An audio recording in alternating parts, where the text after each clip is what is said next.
comes my daughter, Kelly Garvey. She says, excuse me. It's all right. She says to me, Mom, I'm feeling great. I got a direction in life. You got to do this. Follow me. So here comes Sofia.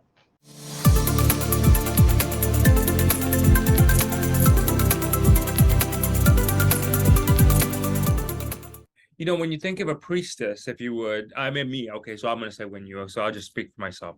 But when I think of a priestess, I think like, you know, if you were to see a priestess, it would be a very ceremonious kind of thing. Is it like that in essence? Do you, like when you say you call in the elements and things like that, is it a lot of that going on, how you bring it in? Or is it just like, hey, sit down and let's look at this together? Like, what does that look like? And so, yes, it can be very ceremonial. And when the priestess sisters get together and do ceremony together, it is very ceremonial. Very strong energy. Yes. And so we always want to claim the sacred space, that circle that we are coming together in, claiming it, providing spiritual protection and fortification. Even before we met today, I already did that because we know that even on this medium, we can get attacked by the dark forces. And so I always tell everybody, make sure you set your spiritual protection and fortification. So yes, and in terms of the ceremonial aspect of it, it can be very elaborate or it can be very simple. And for me, I'm the person that says simple's the way to go. I like simple. And so I have sprays that I use to, you know, claim my space, to call in the Sofia Christ consciousness, to call in my mentorship council, my galactic team, my spirit allies, and people can get really specific about, you know, who they're calling in. When you say you called in your Sofia Christ consciousness, can you go a little further with that? Yes, I can. So for me, the way that I relate to what people call God or God, Goddess, the unified source field, is through the sacred feminine principle and the sacred masculine principle. And we see that in the yin yang symbol. We see the black swirl, which is the sacred feminine. We see the white swirl, which is the sacred masculine.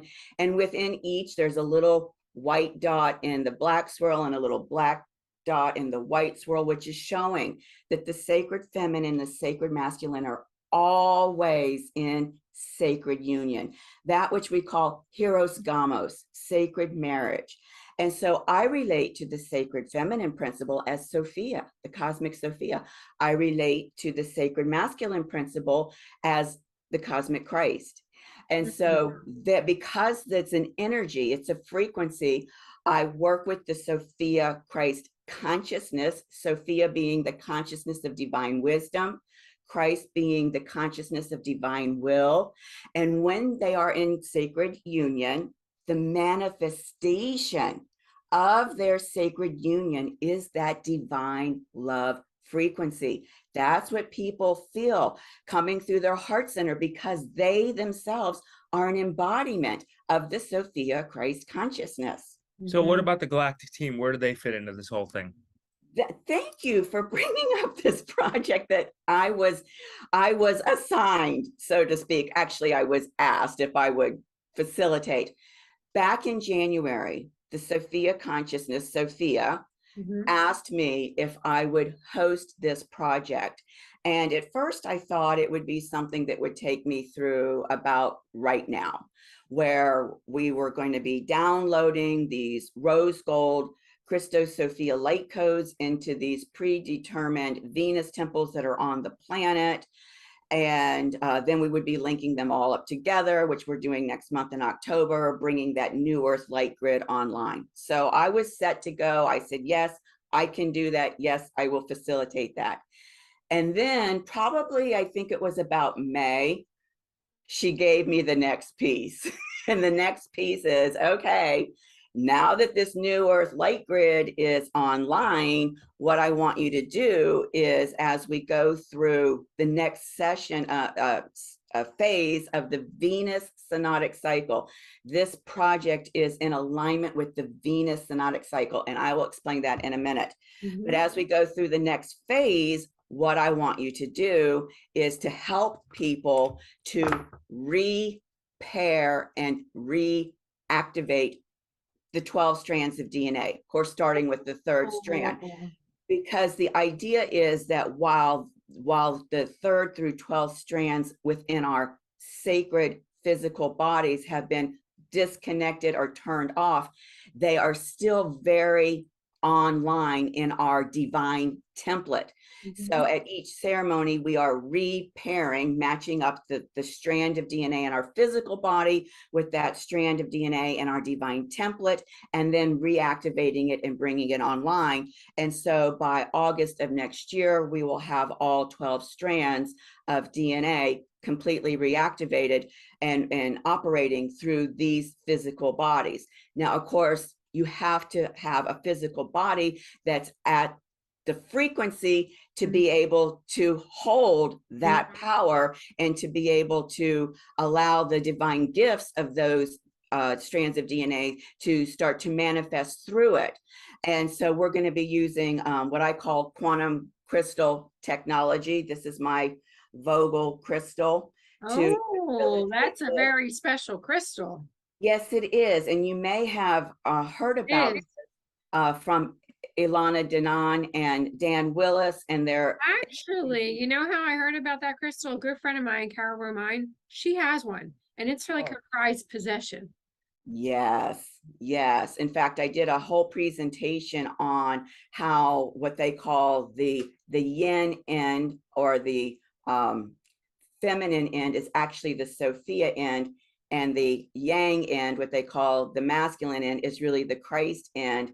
And there is a point in the middle of the crystal that gets activated, and that activation is where the angles of these two ends kind of cross each other. And that point, they call it the eye of the crystal. That is the point that taps you right into the divine love frequency. Why is that crystal, the Vogel crystal? Because it looks like, if you didn't know, like I didn't realize how special it was to her, and I picked it up and she's like, don't touch it. So, but why, if someone didn't know, because you would just think it was a clear quartz crystal, how is that particular crystal so different? Why is that one so different? Well, first of all, you can use any quartz crystal. What makes this one so different, as you put it, is the cut of the angle. This angle, the Sophia end, the feminine yin end, is at, I think it's a 52-degree angle, which is the angle that's in the Great Pyramid. And then the yang end, the Christ end, is at about 60 degrees. So because of the fact that you've got this angle and that angle coming down, where they cross each other, that horizontal, where the two angles cross each other, that's the eye of the crystal. That's where you've got access to the unified source field through the love frequency, because the love frequency is the building block of all of, you know, everything manifested and unmanifested. The love frequency is the bridge. And so the quartz crystal has the structure, the fundamental structure that we see in the flower of life diagram.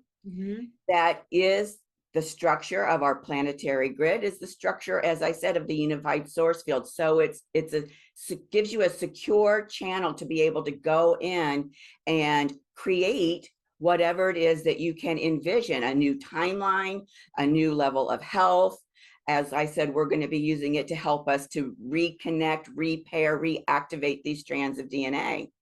And that's so awesome. How do you go about doing this repair? So I just want to make sure I'm following you. Are you doing it on an individual basis or a group basis where you're having a class and holding it, or are you doing it like on a global thing? Very good question. The intention was for it to be a global project. And I was putting out the Zoom links. We do it all on Zoom so that anybody around the globe could join us. Well, by the second month, we figured out we can't put it out on social media because we started to get attacked. And so we meet on Zoom. It's by private invitation to keep the attacks down.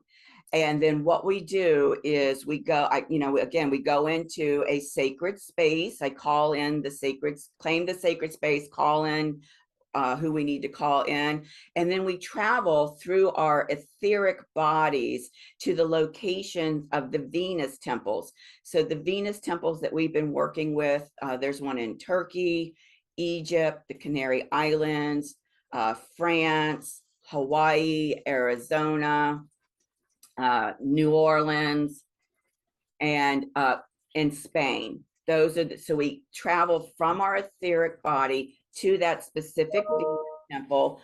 We actually have, because I am of an Arcturian and Pleiadian galactic lineage, we have Arcturian and Pleiadian brothers and sisters that are working on this project with us that show up there. Each Venus temple has their own set of temple guardians that are there, and we actually go through a ceremonial process to bring about this intent for why we are there. That's really cool. It is very cool. How does one know that they're from an Arcturian or I was gonna say. Pleiadian lineage? Like, how do you How do you figure that one out? how do you even get there?